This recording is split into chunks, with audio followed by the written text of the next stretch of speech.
Good afternoon. In a joint statement issued today, members of the Trilateral Mechanism, which brings together the African Union, the Intergovernmental Authority on Development, otherwise known as IGAD, and the United Nations, as well as the Quad countries, which are the US, the UK, the United Arab Emirates, and Saudi Arabia, welcome the announcement by the Sudanese Armed Forces and the Rapid Support Forces to extend the current ceasefire for an additional 72 hours, and they called for its full implementation. The government of France for the vital assistance in evacuating. They also welcomed their readiness to engage in dialogue towards establishing a more durable cessation of hostilities and ensured unimpeded humanitarian access. On the humanitarian front, we are told that humanitarian partners are continuing to deliver whenever and wherever feasible, particularly in the area of health and nutrition. Double landlocked countries in the world. One of them is Liechtenstein. The World Health Organization has stocks of essential medicines, blood bags, supplies for surgery and trauma care waiting to be delivered as soon as access is safe. Additional cargo of medical supplies is arriving in Port Sudan. Partners continue to support the operations of 65 health facilities in 5 states throughout Sudan, and they're providing staffing support, medical consumables, supplies, and pharmaceuticals. But what is the bigger picture? What are they going to do about this situation beyond? Local organizations and networks are providing support to people facing gender-based violence. The response is now largely focused on remote service provision, and some counselors are offering voluntary support to undertake remote psychosocial services. That's according to our colleagues at the UN Population Fund.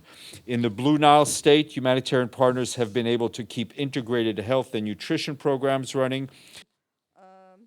Yesterday, the refugee camps in Gedaref, Kassala, White Nile, and Blue Nile, as well as refugee settlements in South and West Kordofan, are receiving essential services, including health and water.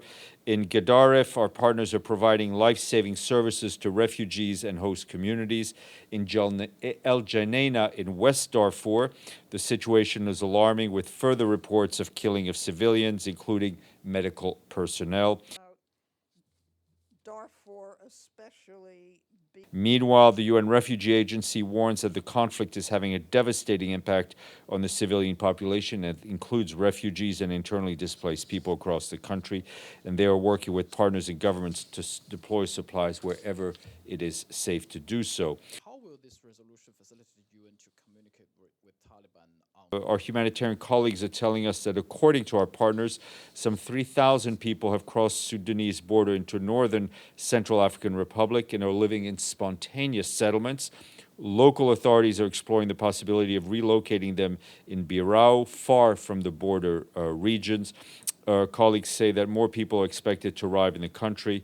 The traffic along the border between Sudan and the Central African Republic has been disrupted.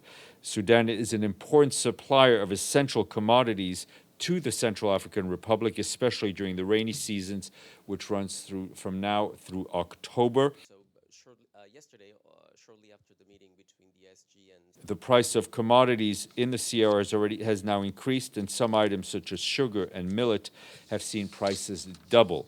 Some 120,000 people were already in need of humanitarian assistance in the northern part of the CAR.